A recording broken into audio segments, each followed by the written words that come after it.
Greetings, hard booters. Today, I'm going to demonstrate how we here at Phantom Snow Industries inspect our system off snow so that our gear is as ready as we are to charge hard and have fun in the mountains. To do this, we are going to need the board that our hardware is mounted on, our M6 bindings, our boots, and our Phantom toolkit, which includes the driver handle, bit set, blue Loctite, which we will apply to our screws when we remount our hardware after our system has been looked over. As the last step in our system maintenance workflow, we will apply tri-flow lubricant to protect our moving components from unnecessary friction.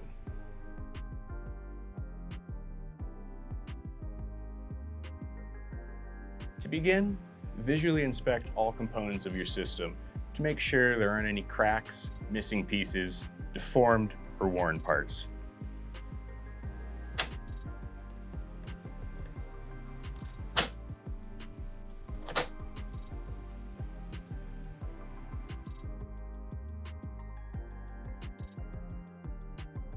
Check the boot binding interface tightness, as this can loosen over time.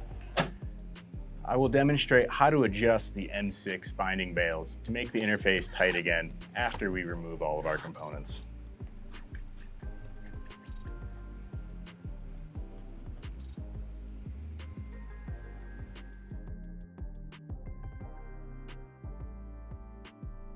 For Phantom OG and HD slippers, check that there is not any lateral play in your boot cup at the pivot location when it's locked into your binding. We have a separate video demonstrating how to rebuild the pivot if needed. After we inspect our boot binding interface, we'll want to turn the board around and check out the link levers on the back of our boots. Check the link lever function by compressing the boot cuff. Do any of the parts of the link lever need to be replaced? Check for the flip spring function. Flared lever heads can prevent the link lever from locking when in ride mode. We have a separate video that demonstrates how to rebuild the link levers.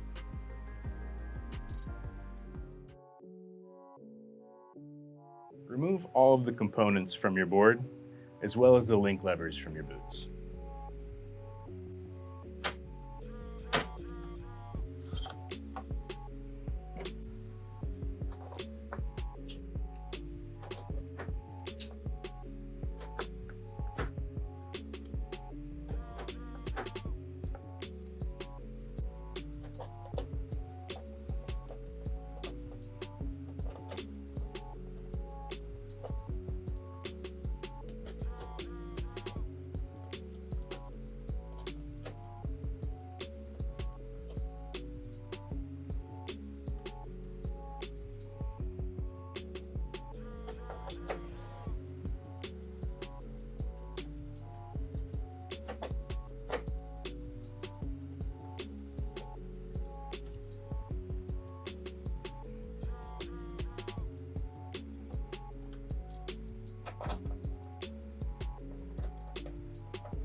If you need to adjust the boot binding interface tightness, this is a good time to do a 5mm bale binding adjustment. If you are pleased with your interface tightness, feel free to skip these adjustment instructions. Look at the underside of your M6 bindings and note the location of the 4 screws that hold each bale block in place. You'll see clusters of countersunk holes for the bale block screws that allow you to adjust the position of the bale blocks themselves on the binding plate. To complete the normal 5mm adjustment, take note of the location of your mounting screws for your bale blocks. And all you'll need to do is move one countersunk hole inward. So if you're in the outermost, you'll go to the middle. middle to the innermost. We'll move the mounting screws from the outer countersunk hole to the middle countersunk hole. Always reapplying Loctite.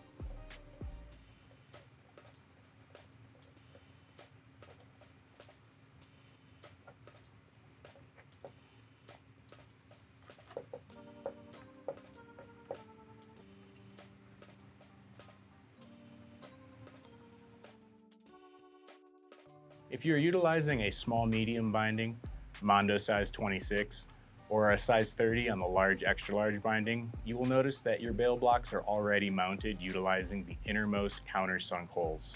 And so we will need to perform an extra step in order to tighten the boot binding interface. Unscrew the bail blocks and remove the 5-degree binding cant to expose the entire bail within the block housing. You will notice that the bail's wires themselves lay in the outer bail tunnel. Pop the bail out from this position and snap it into the inner position closest to the point of the locking pin tip. Sometimes the bail wire can be difficult to snap into this new position. Hold the bail arms between both hands and apply inward force before pressing the bail into the new slot at the angle perpendicular to the bail block. Complete this sandwich by covering the block with the 5-degree canting piece.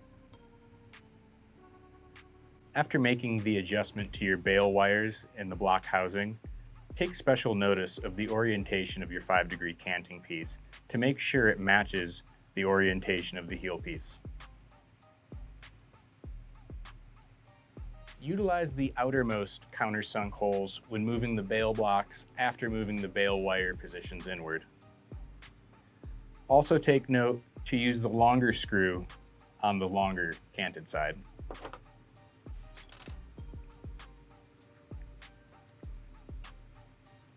Be sure to apply Loctite to the screws.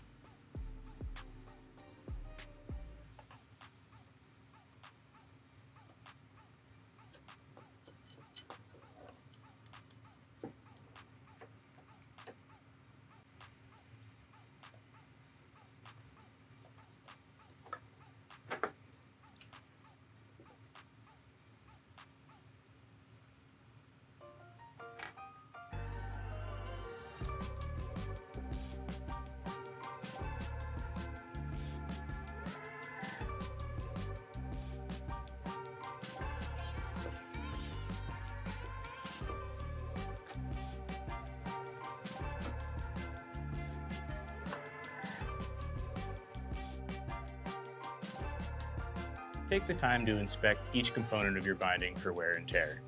Regardless if you removed your bail blocks, note if the tunnel from which your bail wire exits the bail block is flared. If this is particularly flared, the position of the bail on the boot welts can change and affect the boot binding interface. Apply blue Loctite to all screws before reinstalling the components. This includes the screws used to mount your link levers to the boots.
After making your 5mm adjustment to your M6 bindings, you'll want to be sure to adjust the locking pin on that front bail back to a desired tension onto the cleat.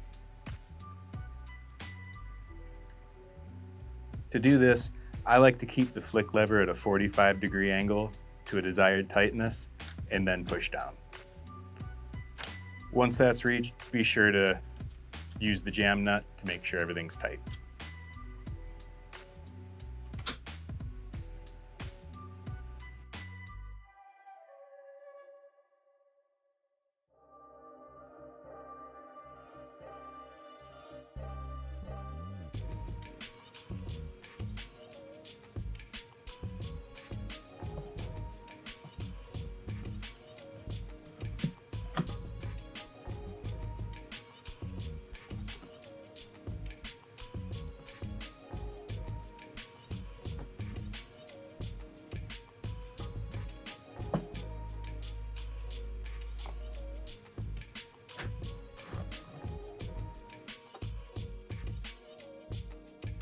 Lastly, add a drop of tri-flow lubricant to the moving components of your system to reduce friction and increase hardware longevity. Lubricate the rocket risers here and where the climbing wire inserts into the mounting plate. Bindings also need tri-flow application in 2 locations. The quick flick lever in the open position, add a drop of tri-flow to the wave spring here, and also a drop to each side of the flick lever where it back presses against the bail block to close the lever. Work the lubricants into the interfaces by performing the action of these components a few times. We recommend performing this system maintenance procedure pre, mid, and post-season so that we are constantly aware of the condition of our backcountry gear.